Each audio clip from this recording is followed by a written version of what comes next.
يا مساء الفل عليكم او صباح الفل ايا كان الوقت اللي انت بتشوفني فيه.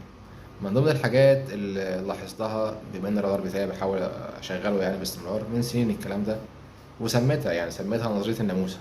هتقولي ايه يا معلم، انت جاي تهزر ولا ايه؟ حتى لو جاي اهزر يا سيدي، ايه المشكله؟ لا مش جاي اهزر، بتكلم بجد بتكلم بجد. نظريه الناموسه اللي انا لاحظتها كالعاده، وانت قاعد في اي مكان تشتغل او تخلص حاجه او قاعد وخلاص، وفي ناموس في المكان او في ناموسه في المكان، يبقى قابلني بقى. هتفضل تزن وتور حواليك لغاية لما توصل اللي هي عاوزاه. إصرار، إصرار ولا مش الإصرار ده؟ عندها كمية إصرار غير طبيعية وكمية تحدي غير طبيعي. الناموسة اللي ما حدش شايفها دي، شوف ازاي، شوف ازاي يا أخي.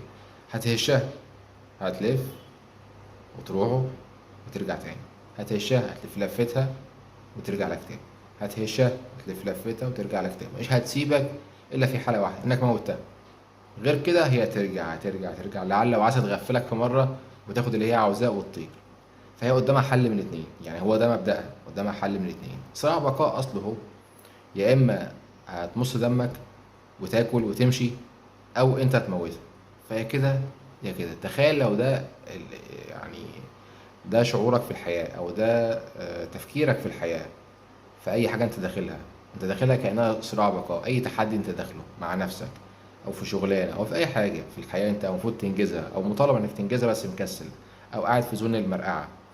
فتخيل هو ده شعورك أو الكونسيبت بتاعك في الحياة. يا إما خلص الحاجة دي، يا إما موت. حاجة من الاتنين، ملهاش تالت. زي الناموسة بالظبط، يا إما هتاكل وتسترزق وتتكل على الله، يا إما أنت هتقوم تموتها. ملهاش تالت.